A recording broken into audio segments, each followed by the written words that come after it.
ntebe y'imbabazi byose bizaba birangiye. Ibyo twibwiraga bizahinduka mu kanya nk'ako guhumbya, ishungura rizaba ryarangiye ku batuye isi.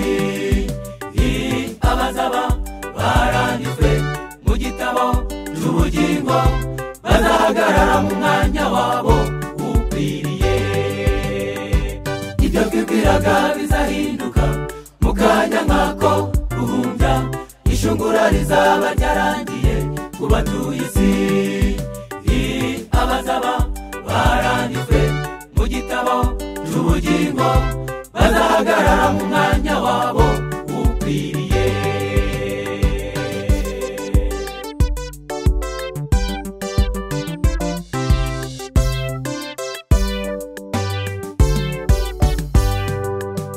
Imibereho yacu ihagaze ite mu gihe gito dusigaranye? Tubure intekerezo zacu dutabaza ijuru, bitwongerera imbaraga bigishoboka zo gutsinda icyaha cyatubase. Nanjye nawe urugi rw'imbabazi rurakinguye. Ibyo twibwiraga bizahinduka mu kanya nk'ako guhumbya, ishungura rizaba ryarangiye ku batuye isi. Abazaba baranditswe mu gitabo cy'ubugingo bazahagarara mu mwanya wabo ukwiriye. Ibyo twibwiraga bizahinduka mu kanya nk'ako guhumbya, ishungura rizaba ryarangiye ku batuye isi. Abazaba baranditswe mu gitabo cy'ubugingo bazahagarara mu mwanya wabo ukwiriye.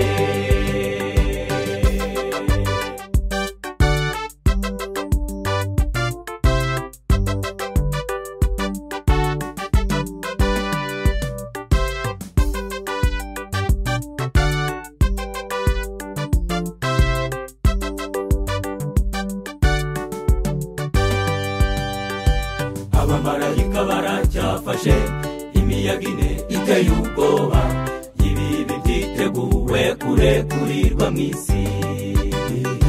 Dukwiriye gufata ubwishingizi ku Mana tumaramaje, tukazibera mu burinzi bw'isumba byose.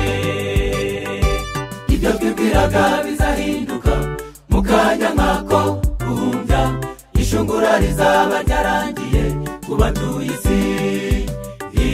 Abazaba baranditswe mu gitabo cy'ubugingo bazahagarara mu mwanya wabo ukwiriye.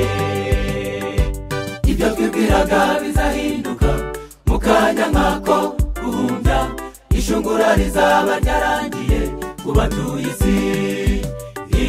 Abazaba baranditswe mu gitabo cy'ubugingo bazahagarara mu mwanya wabo ukwiriye.